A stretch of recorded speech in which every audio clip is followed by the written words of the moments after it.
Yo guys, Moneyman 300. Got another drive and tune video. This one is the B-Class EVO 6, which is a pretty good car in B-Class. This is a tune for shorter tracks. Going to be showing it on Laguna Seca, as you can see here in the background if you're familiar with the track.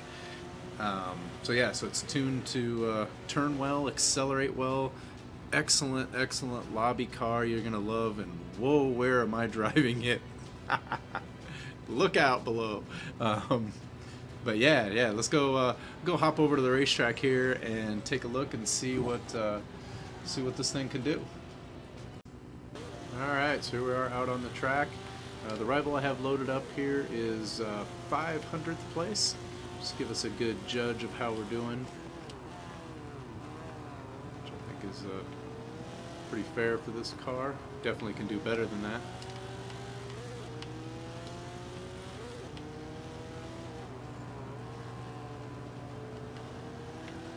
Wheel spin there.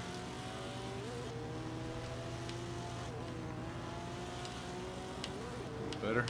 Not great in those turns, but these turns always kill me.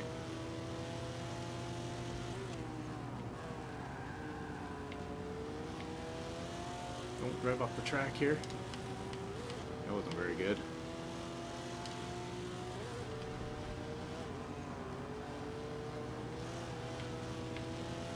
Still just staying ahead of him a little bit here. You'll notice I'm shifting pretty early on these.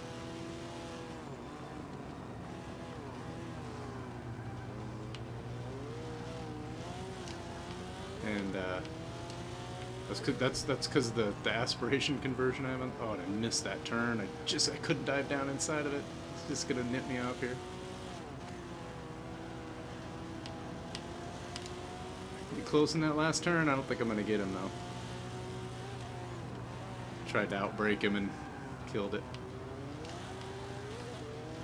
And downshifted one too many times. Yeah, we'll give it one more quick lap, although we're going to have a bad start to this lap, but that's alright. Give it one more lap, see what we can do. But yeah, you want to shift it around 6 grand on this. The peak, your peak power is in the kind of in that 4 to 5 grand range on this thing. Hang on the track there.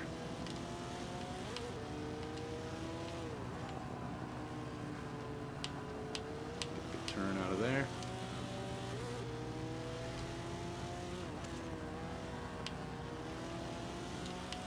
Great again. But yeah, you can see a lot of times I'm shifting in the 5,000 range just to really keep that.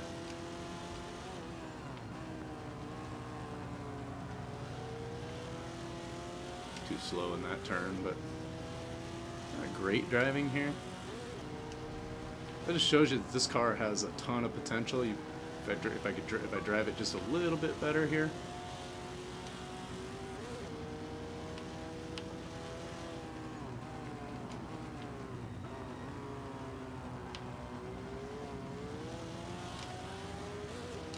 I'll shift a little earlier so I can get down into the slot for this turn a little better this time.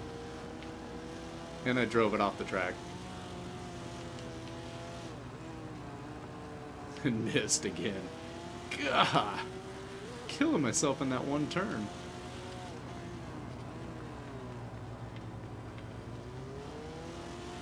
But you can see the potential of this, even not driving it great.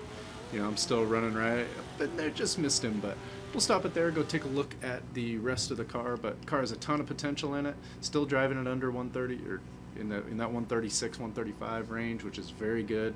And even better, it's all-wheel drive and it's going to do really well in multiplayer lobbies. So let's jump over to the parts and take a look. Okay, so here we are over in the parts section. And the first thing I want to do is show what we did in the engine conversion. You want to start there. Anytime you change the engine to do anything in there, it changes the parts and the things that you have in your engine area. So in the conversion, we do have an engine swap. I think I mentioned, I know I mentioned that we did aspiration conversion, but it's actually an engine conversion to the street powertrain swap.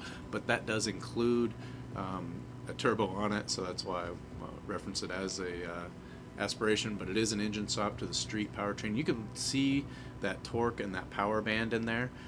If you look at what the default is here, see the blue and the green, and the green's really what I'm looking at. That is your horsepower, and that's why I mentioned. So if you look at up just over 4,000, in between 45 and 5,500 is your peak horsepower range, which is why I was mentioning to shift low. You want to shift just before you get to 6,000, because your power starts to drop off there as you see past 5,500. So you really want to shift there and try and keep it in that 4,500 to 5,500 range. You're going to get the most performance out of this car, and it really does make a difference. If you go past it, you will lose a little bit of time on your laps. But yeah, that's something to keep in mind.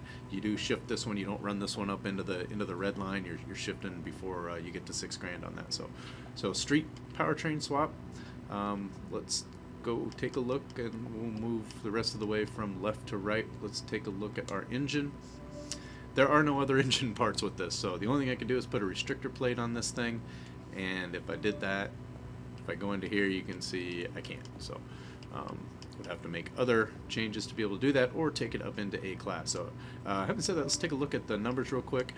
Here are the ratings on them: 5.9, 5.4, 8.3, 10.0, which is awesome. That's what helps in those multiplayer lobbies, get out front of all the crashers, get in and out of, or get out of turns quickly. So that's what makes this really good there. And then 373 horsepower, 442 foot-pounds of torque, pretty light at 24.25, 56% to the front, and a 1.6 liter displacement comes from the engine swap. Alright, so let's move over to platform and handling. Gonna have race brakes on this. I'm gonna have race all of the, I can't imagine I wouldn't, but yeah, we got race springs, race both front and rear roll bars. Let's take a look at a roll cage. No roll cage on this. I was trying to save the weight there, and we have the full race weight reduction on this one. Let's move over to the next section, which is our drivetrain. And we're going to have stock clutch, which is typical. This one has a street transmission, so one up on the transmission on this one, but it is not adjustable. Again, I think I've talked about that in videos before. This is why I was going for PI on that. I'm not quite sure why they do this, but the stock transmission was at 607, and the street transmission is at 600. And it actually does well with the street transmission. It's actually geared pretty well, so I left it at that.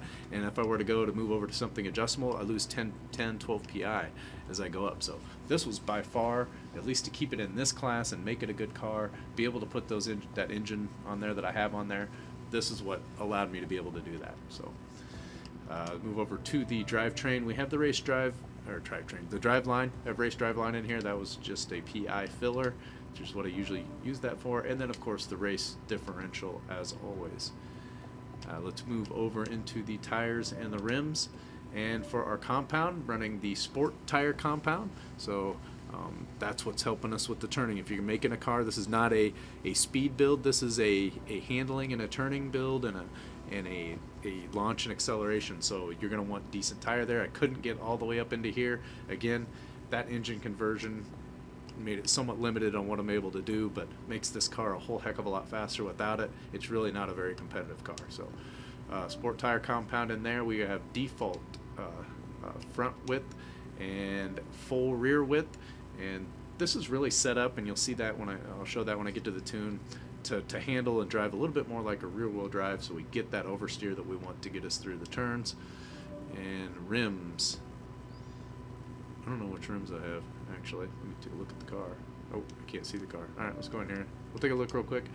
Don't remember which rims they are, but there it is. It's in the first group, and it's the Wed Sport TC 105N. Almost all the way at the end there on those wheels. Probably can find something comparable if you like something else better, as long as your PI stays at 600. And we have stock 17-inch wheels on the front and stock 17-inch wheels on the back. Did not make any adjustments there. I'm gonna have full front and rear Forza Aero, and I believe I have a hood on here, maybe? I do. Yep, that was again a little PI filler, get us a little bit of weight change in that one, so I have that on there as well. So that does it for all of our parts. Let's hop into the tune here take a look at that. So tire pressure, 29 in the front, 28.5 in the rear. That is a standard setup for me for rear wheel drive, and like I said, I'll have this set up that way. One thing to note here, and I want to show this first, the differential settings, because this car actually does pretty well out of the box. You could, and you might try this. As a matter of fact, try this. Oops, didn't mean to change that. You could load this thing up out of the box, come into this tuning, do nothing but make these adjustments in the differential, and it's going to be 100% different. So when you first buy the car, put the parts on it that I have on there if you're building this out, and then go drive it. And the track I was using to tune this on was Laguna Seca, because that's a track that requires a car that can turn real well and has good acceleration out of the turns. But just make these adjustments. So essentially, and I don't remember what the default value is on here. This right here might be default. This is probably close, but this is where I made the change here, and that's taking the power and throwing it to the rear, 80%. So I'm running 80% of the power to the rear of the car.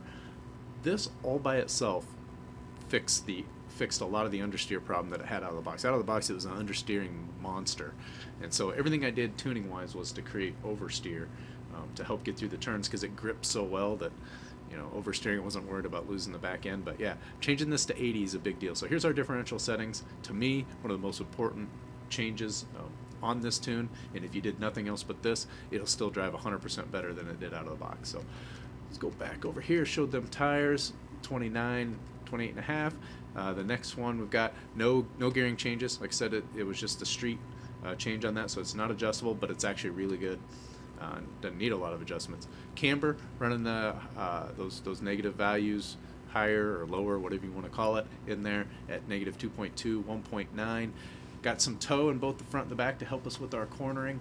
I like to do that with the builds that I have that are made for turning tracks like this. So, and 5.5 on that caster angle.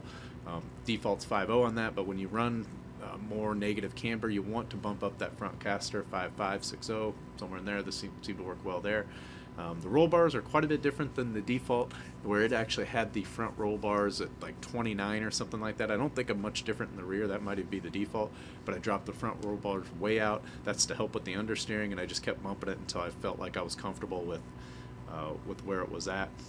Gave me eliminated pretty much all of the understeer that I had. It steers really nice now. Same thing in the springs. Close, maybe this is probably a little softer than the default. I didn't go as soft as I normally would because I drove it out of the box and it actually was pretty good. But again, there's a bigger change in the front to eliminate that understeer. The ride height, it is up just a little bit, and that's because I was bottoming out a little bit, especially on that little corkscrew turn in Laguna Seca, so it isn't slammed all the way down.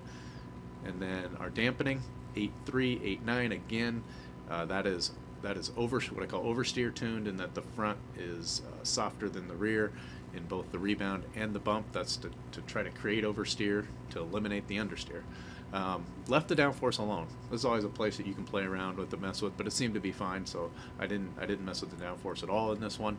Brakes is my standard, 53%, and anywhere from 110 to 140. In this case, I ended up at 115. That felt like a pretty good number on this.